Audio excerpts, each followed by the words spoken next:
এই যুদ্ধাপরাধীদের বিচার কেন করলাম, তার প্রতিশোধ নেওয়ার জন্য কিন্তু এই ট্রাইব্যুনালে আমাদের বিচার হচ্ছে। তার কারণ যেসব অপরাধের কথা বলা হয়েছে, একটা অপরাধও তো আমি করি নাই বা আমরা কেউ করিনি। যেমন আবু সাইদের হত্যার কথাই ধরো, আবু সাইদকে হত্যা করার কথা বলা হয়েছে। আবু সাইদের বাবা সে যখন সাক্ষী দিল কি বলছে, সারা বিশ্ব জানে আবু সাইদ বুক পেতে গুলি নিয়ে মারা গেছে। আবু সাইদের বাবা ট্রাইব্যুনালে যে সাক্ষী দিল, তার ছেলের মাথার পিছনে গুলি, যখন তাকে গোসল করায় তখনও মাথার পিছনে রক্ত। যদিও মামলা চলাকালীন সময় প্রসিকিউটর বলছিল যে পিছনে না পিছনে, সামনে সামনে। তারপর আবার পরবর্তীতে এক সাংবাদিকের প্রশ্ন সে বলছিল হ্যাঁ মাথায় পিছনের কথাটা বলা আমার ভুল হয়ে গেছে। মানে সাক্ষী যাদের শিখিয়ে পড়ে নিয়ে এসেছে তারা আসলে সঠিক কথা বলতে পারেনি। আবু সাইদের হত্যা, মুগ্ধর হত্যা, তারপরে 7.62 বুলেট যেটা ব্যবহার করা হয়েছে 2024 সালের 15ই ফেব্রুয়ারির পর থেকে, আমি সেখানে একটা জুডিশিয়াল ইনকোয়ারি কমিশন গঠন করে দিয়েছিলাম হাইকোর্টের জজ সাহেবকে দিয়ে। ডক্টর মোহাম্মদ ইউনূস কিন্তু সেই এনকোয়ারি করতে দেয় নাই। অবৈধ অস্ত্র, থানা লুট করে অস্ত্র, সেগুলি কোথায় গেল সেগুলি খোঁজ করে নাই।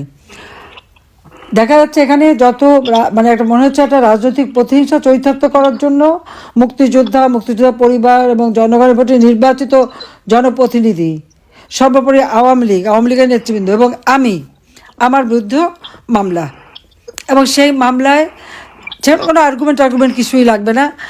তারা নিজেই একজন আইনজীবী ঠিক করে দিয়েছে। সেই আইনজীবী আবার যখন জজ সাহেবের সাথে কথা বলে, সেটাও আবার প্রচার হয়ে গেছে যে সে আইনজীবী খুব ভালো ভালো কথা বলছিল যে আমাকে মুক্তি দিতে হবে, আমার কোনো অপরাধ নেই ইত্যাদি ইত্যাদি। আবার জজ সাহেবকে বলছে আমার তো এই কথাগুলি বলতেই হয়, আমি তো বাইরে অন্য কথা বলতে পারি না, কাজে আমাকে তো বলতেই হবে হ্যাঁ যে না ফাঁসি দেওয়া যাবে না। আমি কি বলতে পারি যে ফাঁসি হোক? একবার আপনারা চিন্তা করে দেখেন তো কী বিচারটা হচ্ছে বাংলাদেশে, কোন বিচারটা হচ্ছে? তো এই হলো বাংলাদেশ অবস্থা।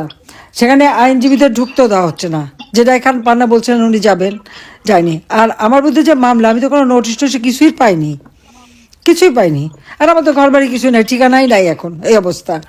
তো সেগুলো আমরা কেউ কিচ্ছু জানিও না, কিন্তু বিচার হয়ে গেছে, বিচারের রায়ও দিয়ে দেবে। তো এই যে ক্যাঙ্গারু কোর্টের থেকেও জঘন্য একটা কোর্টে যে বিচার, এটা তো কোনো ন্যায় বিচার পাওয়া না, এটা তো একেবারে রাজনৈতিক প্রতিহিংসা চরিতার্থ করা হচ্ছে বলেই আমাদের ধারণা। কাজে এই ট্রাইব্যুনাল যে গঠনবিধি মেনে চলা হয় নাই, কাজে এখানে যে সব কিছু দেখা যাচ্ছে সেই আবার যেন 71 সালে পাকিস্তানি হানাদার বাহিনীর যে যারা গণহত্যা করেছে তার যে বিচার হলো, তারই প্রতিশোধ নেওয়ার জন্যই এটা করা হয়েছে। কাজে আজকে আমরা দীর্ঘদিন আমাদের হাজার হাজার লক্ষ লক্ষ নেতাকর্মী ঘরবাড়ি হারা, তাদের উপরে নির্যাতন চরমভাবে শিকার। আমরা আজকে যে আন্দোলনের ডাক দিয়েছিলাম লকডাউন, এই লকডাউনে আমি বলবো যে আমাদের আওয়ামী লীগ এবং সহযোগী সংগঠনের নেতৃবৃন্দ, সাধারণ শ্রেণী পেশার মানুষ, প্রবাসীরা, দেশে বিদেশের সকল বন্ধুরা এবং বিভিন্ন শ্রেণী পেশার জনগোষ্ঠী প্রত্যেকে যে অকুণ্ঠ সমর্থন দিয়েছেন, এবং এই যে প্রতিকূল অবস্থা, সেই মানে ইউনূসের যে জঙ্গি বাহিনী, কারণ ইউনূস ক্ষমতায় এসে সমস্ত জঙ্গিদের ছেড়ে দিয়েছে, মুক্ত করে দিয়েছে, হত্যাকারীদের ছেড়ে দিয়েছে। এই তারা যে অস্ত্র শস্ত্র নিয়ে তারপরে বিভিন্নভাবে কুপিয়ে মানুষ মারা, লাঠি দিয়ে পিটিয়ে মারা, গুলি করে মারা, এইগুলি করেছে।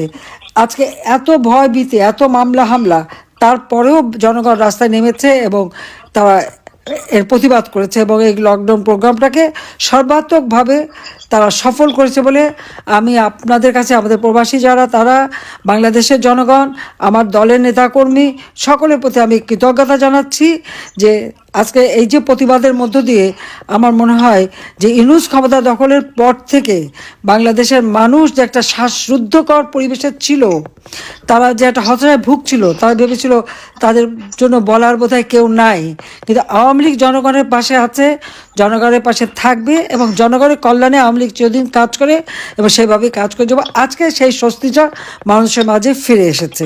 তবে আমাদের এই সংগ্রাম গণতন্ত্র পুনরুদ্ধারের সংগ্রাম, জনগণের ভোটের অধিকার আদায়ের সংগ্রাম, দেশের মানুষের নিরাপত্তা শান্তি নিশ্চিত করবার সংগ্রাম এবং যত আমাদের রাজবন্দী তাদের মুক্তি, মিথ্যা মামলা প্রত্যাহার এবং মানুষের জীবন মান উন্নত করা, আর্থসামাজিক উন্নয়নের লক্ষ্যে আওয়ামী লীগের সংগ্রাম অব্যাহত থাকবে। এবং আমাদের এই সমর্থন দেওয়ার জন্য সবাইকে আমি ধন্যবাদ জানাই। এবং আন্তর্জাতিক ক্ষেত্রে যে সমস্ত বন্ধুরা আমাদের বন্ধুপ্রতিম দেশ এবং যারা আমাদের সমর্থন দিচ্ছেন, জনপ্রতিনিধি সকলকে আমি আমার ধন্যবাদ জানাই, কৃতজ্ঞতা জানাই, সবাইকে ধন্যবাদ। আজকে আপনারা এখানে এসেছেন, আপনাদেরকে আমি ধন্যবাদ জানাই। এবং আমরা ন্যায় বিচার চাই, এটা সত্যিকার কোর্টে বিচার হোক, সেটা প্রমাণ দিক তারা যে হ্যাঁ আমি অপরাধী। কোনো প্রমাণ তারা দিতে পারেনি, শুধু মিথ্যা কথা বলে। এবং এই যে কোর্টে দাঁড়িয়ে মিথ্যা বলা, এটাও কিন্তু একটা অপরাধ। চিফ প্রসিকিউটর কিন্তু সেই অপরাধ করেছে। আজকে যে জজ, দুইজন জামাত ইসলামী, একজন বিএনপি, তারা দলীয়। এখানে তো বিচার হতে পারে না, ন্যায় বিচার হতে পারে না। কাজে এই অবস্থায় তারা মামলা চালাচ্ছে। এই যুদ্ধাপরাধীদের বিচার কেন করলাম, তার প্রতিশোধ নেওয়ার জন্য কিন্তু এই ট্রাইব্যুনালে আমাদের বিচার হচ্ছে। তার কারণ যেসব অপরাধের কথা বলা হয়েছে, একটা অপরাধও তো আমি করি নাই বা আমরা কেউ করিনি। যেমন আবু সাইদের হত্যার কথাই ধরো, আবু সাইদকে হত্যা করার কথা বলা হয়েছে। আবু সাইদের বাবা সে যখন সাক্ষী দিল, কি বলছে? সারা বিশ্ব জানে আবু সাইদ বুক পেতে গুলি নিয়ে মারা গেছে। আবু সাইদের বাবা ট্রাইব্যুনালে যে সাক্ষী দিল, তার ছেলের মাথার পিছনে গুলি, যখন তাকে গোসল করায় তখনও মাথার পিছনে রক্ত। যদিও মামলা চলাকালীন সময় প্রসিকিউটর বলছিল যে পিছনে না পিছনে, সামনে সামনে। তারপর আবার পরবর্তীতে এক সাংবাদিকের প্রশ্ন সে বলছিল হ্যাঁ মাথায় পিছনের কথাটা বলা আমার ভুল হয়ে গেছে। সাক্ষী যাদের শিখিয়ে পড়ে নিয়ে এসেছে তারা আসলে সঠিক কথা বলতে পারেনি। আবু সাইদের হত্যা, মুগ্ধর হত্যা, তারপর 7.62 বুলেট যেটা ব্যবহার করা হয়েছে 2024 সালের 15 ফেব্রুয়ারির পর থেকে, আমি সেখানে একটা জুডিশিয়াল এনকোয়ারি কমিশন গঠন করে দিয়েছিলাম হাইকোর্টের জজ সাহেবকে দিয়ে। ডক্টর মোহাম্মদ ইউনূস কিন্তু সেই এনকোয়ারি করতে দেয় নাই। অবৈধ অস্ত্র, থানা লুট করে অস্ত্র, সেগুলি কোথায় গেল সেগুলি খোঁজ করে নাই। দেখা যাচ্ছে এখানে যত একটা মনে হচ্ছে একটা রাজনৈতিক প্রতিহিংসা চরিতার্থ করার জন্য মুক্তিযোদ্ধা পরিবার এবং জনগণের ভোটে নির্বাচিত জনপ্রতিনিধি, সর্বোপরি আওয়ামী লীগের নেতৃবৃন্দ এবং আমার বিরুদ্ধে মামলা। এবং সেই মামলায় কোনো আর্গুমেন্ট কিছুই লাগবে না। তারা নিজেই একজন আইনজীবী ঠিক করে দিয়েছে। সেই আইনজীবী আবার যখন জজ সাহেবের সাথে কথা বলে, সেটাও আবার প্রচার হয়ে গেছে যে সে আইনজীবী খুব ভালো ভালো কথা বলছিল যে আমাকে মুক্তি দিতে হবে, আমার কোনো অপরাধ নেই ইত্যাদি ইত্যাদি। আবার জজ সাহেবকে বলছে আমার তো এই কথাগুলি বলতেই হয়, আমি তো বাইরে অন্য কথা বলতে পারি না, কাজে আমাকে তো বলতেই হবে হ্যাঁ যে না ফাঁসি দেওয়া যাবে না। আমি কি বলতে পারি যে ফাঁসি হোক? একবার আপনারা চিন্তা করে দেখেন তো কি বিচারটা হচ্ছে বাংলাদেশে, কোন বিচারটা হচ্ছে? তো এই হলো বাংলাদেশ অবস্থা। সেখানে আইনজীবীদের ঢুকতেও দেওয়া হচ্ছে না, যেটা এখান পান্না বলছেন উনি যায়নি। আর আমার বিরুদ্ধে যে মামলা, আমি তো কোনো নোটিশ কিছুই পাইনি। আর আমার তো ঘর বাড়ি কিছুই নাই, ঠিকানাই নাই এখন এই অবস্থা। তো সেগুলো আমরা কেউ কিচ্ছু জানিও না, কিন্তু বিচার হয়ে গেছে, বিচারের রায়ও দিয়ে দেবে। তো এই যে ক্যাঙ্গারু কোর্টের থেকেও জঘন্য একটা কোর্টের যে বিচার, এটা তো কোনো ন্যায় বিচার পাওয়া না, এটা তো একেবারে রাজনৈতিক প্রতিহিংসা চরিতার্থ করা হচ্ছে বলে আমাদের ধারণা। কাজে এই ট্রাইব্যুনাল যে গঠনবিধি মেনে চলা হয় নাই, কাজে এখানে যে সব কিছু দেখা যাচ্ছে সেই আবার যেন 71 সালে পাকিস্তানি হানাদার বাহিনীর যে যারা গণহত্যা করেছে তার যে বিচার হলো, তারই প্রতিশোধ নেওয়ার জন্যই এটা করা হয়েছে। ধন্যবাদ জানিয়ে আমার বক্তব্য শেষ করছি। খোদা হাফেজ। জয় বাংলা, জয় বঙ্গবন্ধু, বাংলাদেশ চিরজীবী হোক। ধন্যবাদ।